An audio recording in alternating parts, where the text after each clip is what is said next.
Messieurs, bonjour. Bonjour. Bonjour. Alors, nous avons la chance de vous recevoir. Vous êtes Sylvester, donc de Nation Data Center, et Lionel de Megaport. Vous allez tous les deux vous présenter tout d'abord. Qui est qui? Sylvester, vous voulez bien commencer? Avec plaisir. Je suis Sylvester Virviac, directeur avant-vente au sein de Nation Data Center.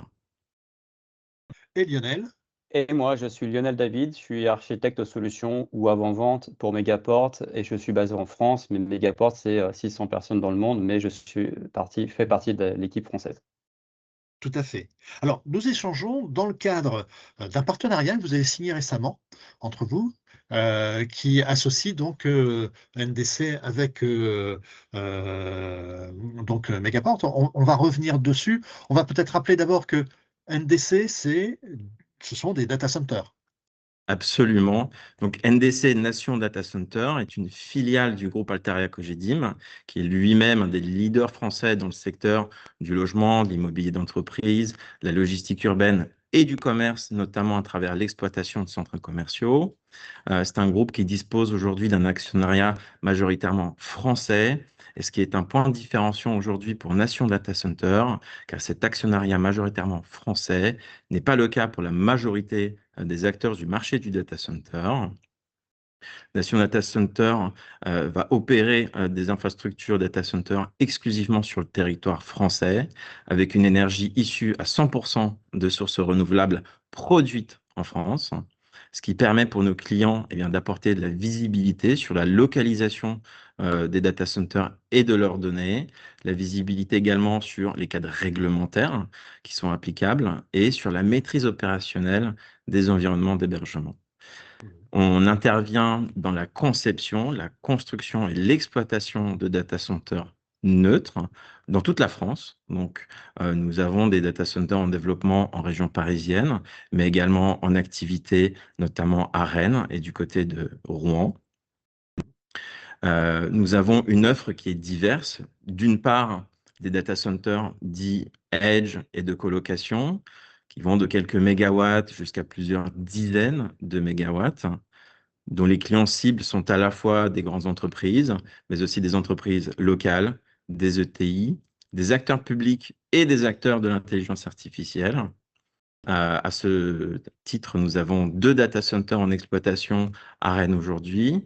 Le premier situé à l'est, à Noyal-sur-Vilaine, donc une taille de 3 MW IT, et le second à l'ouest de Rennes, à Mordel, d'une taille d'1,4 MW IT, ce qui nous permet à Rennes de proposer une offre de PCA-PRA dans 2 data centers de proximité par un acteur souverain.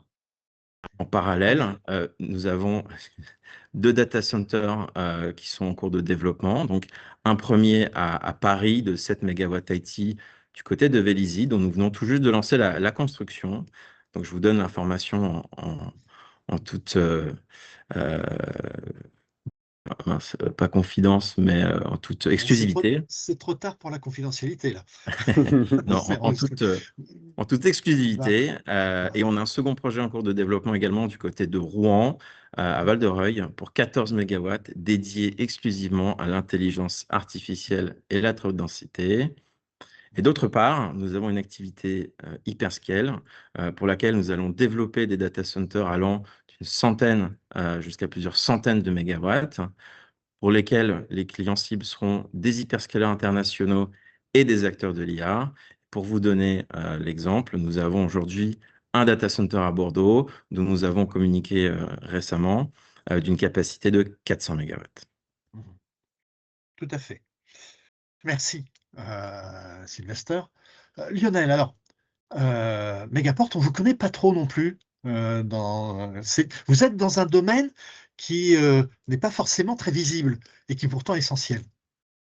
Complètement. On parle de connectivité. En fait, Megaport, c'est un opérateur global, mondial, qui propose du network as a service. Donc, c'est vraiment le leader de network as a service au niveau mondial. Et l'idée, c'est qu'on a un réseau avec une couche de software defined network qui interconnecte plus de 1100 data centers dans le monde. ce qui représente à peu près une trentaine de pays dans lesquels on opère. L'idée, c'est que connecté à ce réseau-là, on a un écosystème très riche, c'est-à-dire qu'on va avoir un très grand nombre d'hyperscalers dans beaucoup de régions déjà connectées au réseau, ainsi que des acteurs plus locaux comme des cloud service providers français, dont certains qui sont Secnum Cloud pour la souveraineté. On va avoir aussi bien d'autres service providers, plus de niche de type SaaS, IaaS, PaaS, Transit IP, même du bar métal, du GPU as a service pour l'IA, etc. En fait, tous ces service providers, on va pouvoir s'y interconnecter par le backbone de Megaport et de manière rapide et instantanée. Comment ça se passe? C'est qu'un client va venir s'interconnecter à un point de présence Megaport. Donc là, l'idée, c'est que dans le data center de NDC, on va avoir un point de présence réseau Megaport.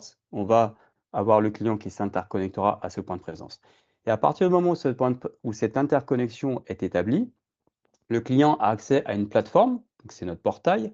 Il va pouvoir piloter, déployer de l'interconnexion privative au travers de notre réseau vers n'importe lequel de ces service providers disponibles dans notre écosystème ou ce qu'on appelle notre marketplace. C'est du déploiement à la minute, c'est instantané parce que c'est totalement automatisé. Il suffit d'aller cliquer à droite, à gauche sur le portail et on déploie. Et en fait, il faut voir Megaport comme un agrégateur de services. On va s'interconnecter d'abord à Megaport chez NDC et on va avoir accès à un écosystème mondial, quel que soit l'endroit où se situe le service provider auquel on veut se connecter, que ce soit à Paris, à Dublin, voire même aux États-Unis ou même en Australie si on veut.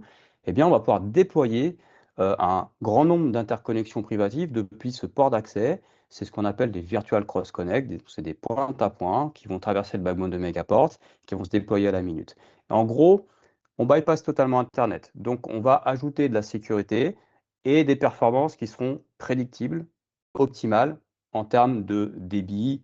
On peut aller jusqu'à du 100 gigabits par seconde de débit, en termes de SLA, en termes de latence, etc. Voilà ce qu'est Megaport. Tout à fait. Si je résumais un peu la situation, c'est ce qu'on appelle les intercos, en fait. C'est effectivement, en gros, nous, on interconnecte 1100 data centers dans le monde et on fournit au-dessus de ce réseau qui est résilient la possibilité à des clients de créer de l'interconnexion. C'est créer de l'interconnexion data center to data center, c'est créer de l'interconnexion vers du cloud service provider, de l'hyperscaler, du public cloud français, européen ou d'autres service providers. C'est vraiment de la connectivité à la demande. Ouais. Alors, Sylvester, là, on voit, c'est une offre de service qui est extraordinaire. Pour vos clients, vous leur offrez une capacité d'ouverture vers le monde qui est remarquable. Pour nous, effectivement, l'enjeu, ça va être avec ce partenariat avec Megaport, d'enrichir l'écosystème qui est disponible au sein de nos data centers.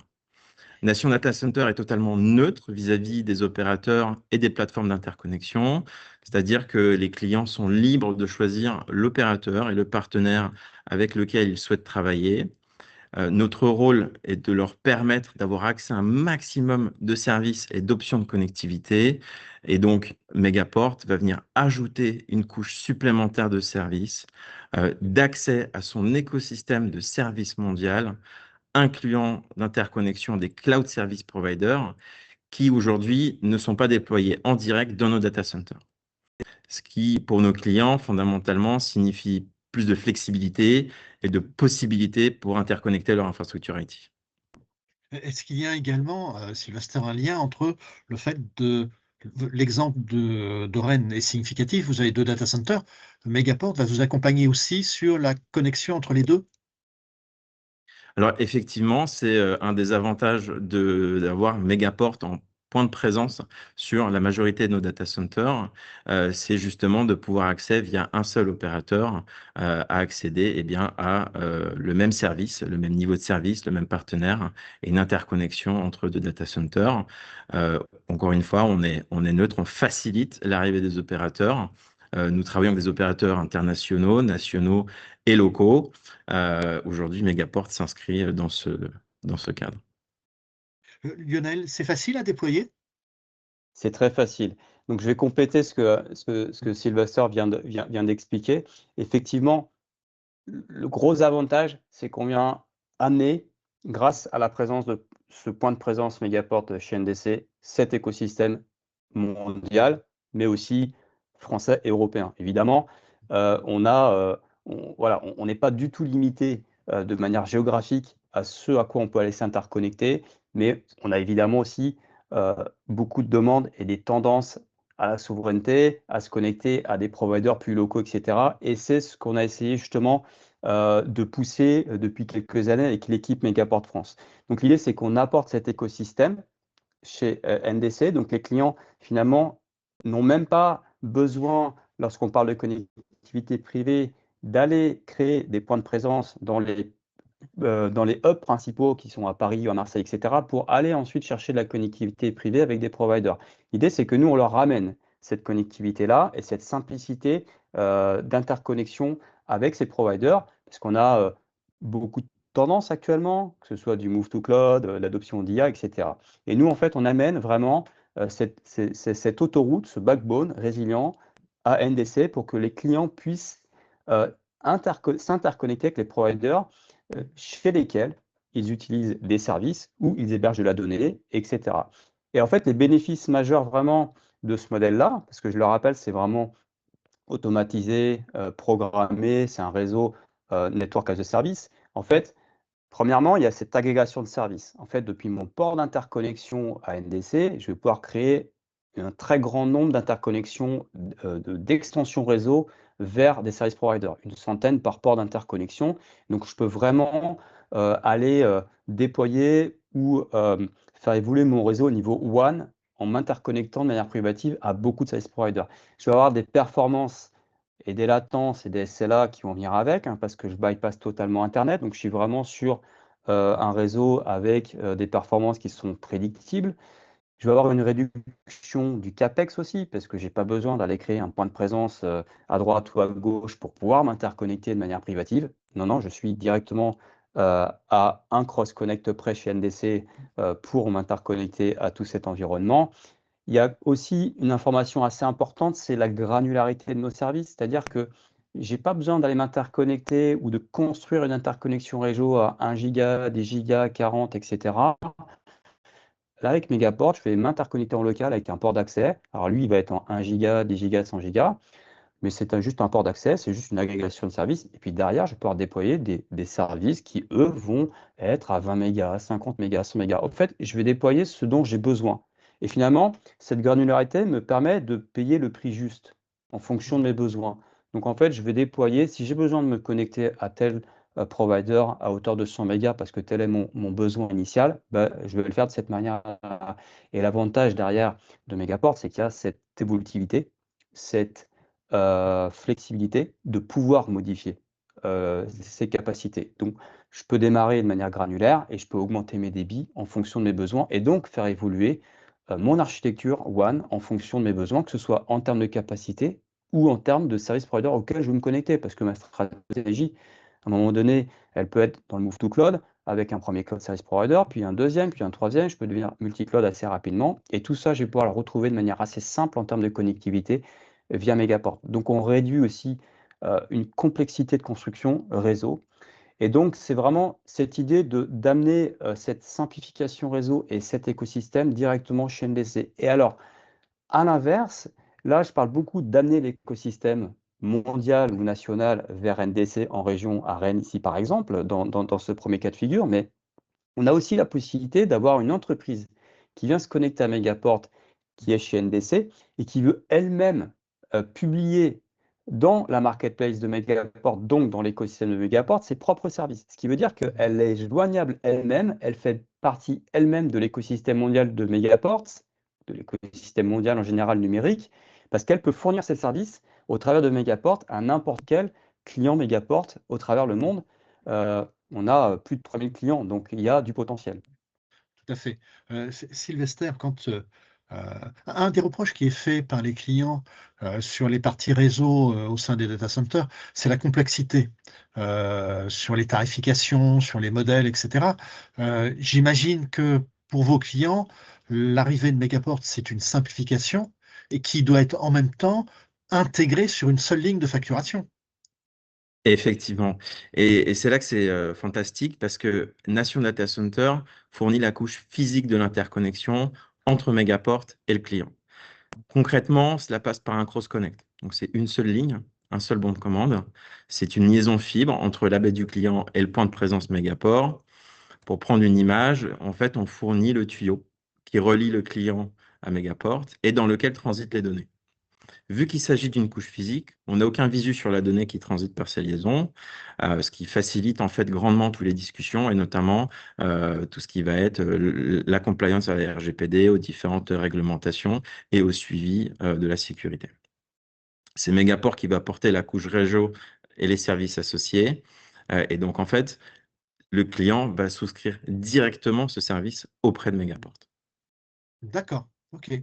Et, Oui, et si je peux rajouter, effectivement, bah, nous, on va simplifier cette partie facturation parce que ça va être un seul et même, ce qu'on appelle en bon français du single stop shop.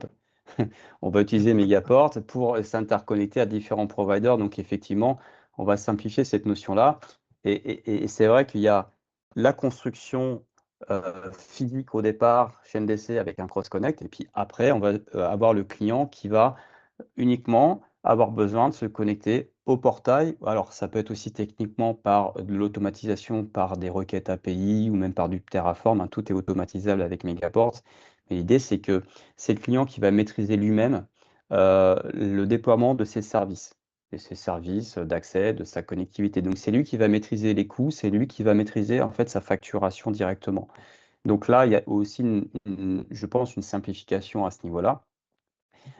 Et en fait, en termes de ROI, les gains vont être assez multiples, j'ai envie de dire, parce qu'on va avoir d'une part une réduction des délais de mise en service avec Megaport. Ça peut aussi avoir une certaine importance au niveau rentabilité. On va avoir une optimisation des coûts grâce à un modèle qui va être flexible. On aura une diminution des investissements CAPEX, comme je le disais tout à l'heure. Et donc, on va se retrouver aussi avec des meilleures performances via de la connectivité privée, bah, qui vont permettre d'avoir de la résilience.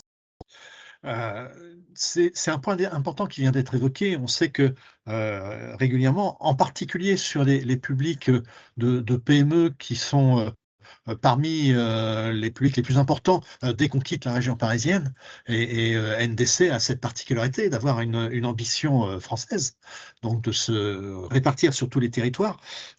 Très souvent, le réseau, ça passe par Internet. Or là, ce que vous proposez au travers de Megaport, c'est un vrai accès à un réseau professionnel avec, j'imagine, des performances qui sont garanties et une résilience qui est assurée. Effectivement.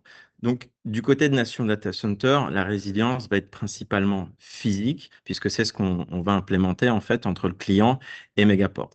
Alors, dans le data center, la résilience, elle est pensée à plusieurs niveaux. On a bien entendu au niveau du data center lui-même, avec les infrastructures qui sont conçues pour répondre aux clients les plus exigeants, sur des aspects de résilience électrique, de refroidissement, de sécurité physique. Euh, En revanche, c'est aussi penser à ce niveau sur la connectivité.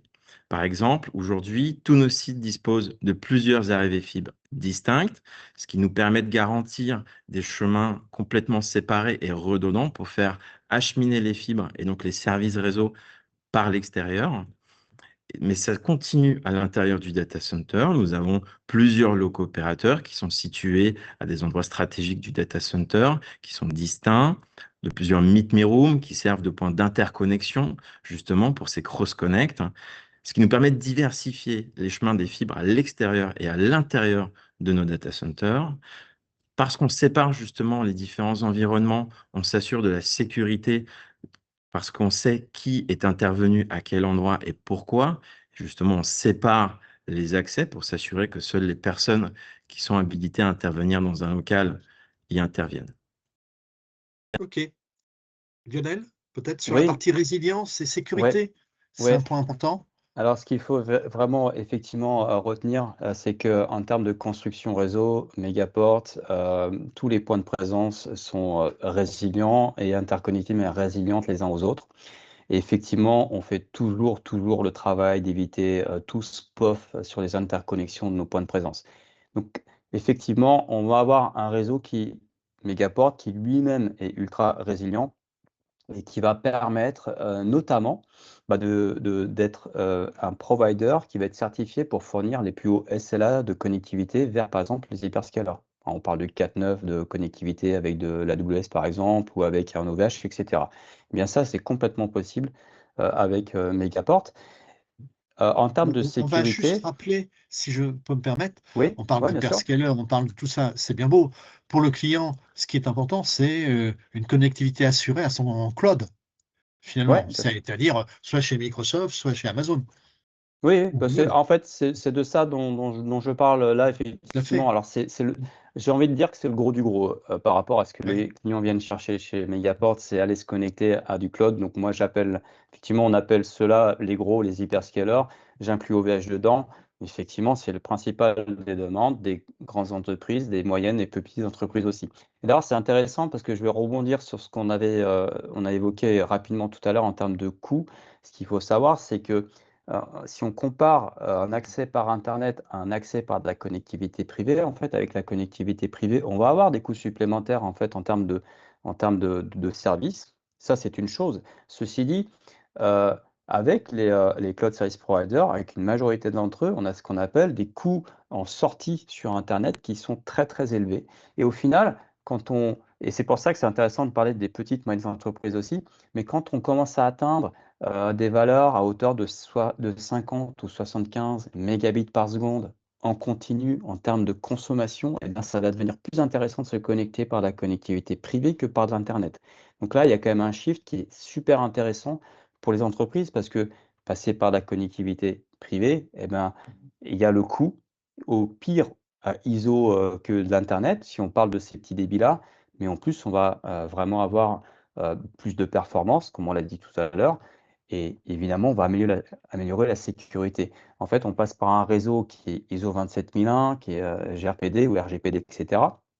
Donc, en fait, on a vraiment, j'ai envie de dire, en termes de sécurité, une solution qui permet de s'assurer qu'on va voilà, pouvoir avoir une stratégie qui suit vraiment les directives en termes de sécurité de son entreprise. Tout à fait. Dernier point, messieurs, si vous me le permettez.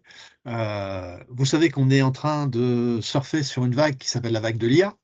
Hein, donc, ce qui implique d'ailleurs de revoir un peu les performances, les équipements, etc. Je sais, Sylvester, que le data center Est de Rennes, donc de NDC, a une salle qui va être dédiée à l'IA en particulier. Hein, et puis, vous êtes en train de développer le data center de Val-d'Oreuil qui sera également dédié à l'IA. Ça nécessite en même temps quand même à la fois des réseaux solides, puissants, hein, avec du débit, et puis en même temps, on va évoquer la question de la souveraineté, parce que derrière, ce sont les données critiques de l'entreprise qui vont se retrouver au travers de vos data centers. Est-ce que aussi ça rentre dans la dynamique de l'offre Megaport? Alors, effectivement, alors il y a beaucoup d'éléments à apporter à cette question. Chez Nation Data Center, on conçoit nos sites pour être IA ready. Donc, avec des architectures et une infrastructure qui est capable d'accompagner des usages HPC, IA, et complètement compatible avec le refroidissement liquide, qu'il soit en DLC ou en immersion. Parce qu'on pense que l'IA ne sera pas uniquement concentrée dans quelques grands campus type hyperscaler, mais qu'il y aura également des besoins d'IA en edge et d'inférence plus proches des territoires, des entreprises et des clients. Donc, notre stratégie, c'est de pouvoir répondre à ces différents modèles tout en ayant une offre de colocation. Et donc, l'arrivée de Megaport s'inscrit dans cette logique parce qu'on va enrichir et diversifier les possibilités de connectivité accessibles à nos clients, que ce soit encore une fois, des grandes entreprises, des ETI ou des acteurs de l'IA, que le data center porté par NDC soit un data center de colocation ou un data center dédié à un seul acteur de l'IA. Et donc, avec Megaport, ils vont avoir accès à une interconnexion mondiale vers plusieurs types de services. Et je rajouterais que dans cette démarche de souveraineté, aujourd'hui, si je prends l'exemple d'un Val-de-Reuil ou d'un Rennes, euh, le data center a été conçu par NDC en alignement avec le standard EN 50600 classe 3, qui est l'équivalent européen du Tier 3 de l'Uptime Institute, qui aujourd'hui est une des références du marché mondial. Donc, en fait, ça va venir démontrer notre stratégie et notre démarche de souveraineté en utilisant au maximum des standards français, européens, mais également des partenaires et des prestataires qui s'inscrivent dans cette démarche de souveraineté. Lionel? Ouais, en termes d'IA, j'ai envie de parler de deux aspects concernant la connectivité Megaport. Alors, premièrement, il y a le fait de pouvoir, dans un écosystème riche, pouvoir trouver un certain nombre d'acteurs de l'IA qui vont fournir des services en fait à différents niveaux, différentes couches en fait du réseau. C'est-à-dire, je vais pouvoir trouver du bare metal, du GPU as a service directement pour faire l'entraînement de mon propre modèle. Je vais pouvoir aller chercher des services, des agents, pas mal d'autres services ou modèles qui sont disponibles chez des cloud service providers ou des providers plus de niche qui sont spécialisés dans l'IA. En fait, on va retrouver, encore une fois, dans cet écosystème Megaport, un ensemble de services liés à l'adoption de l'IA. Et le deuxième aspect, c'est vraiment la capacité. Le réseau Megaport, actuellement, on a un backbone qui est en 400G. Donc, on peut considérer ça comme du très haut débit.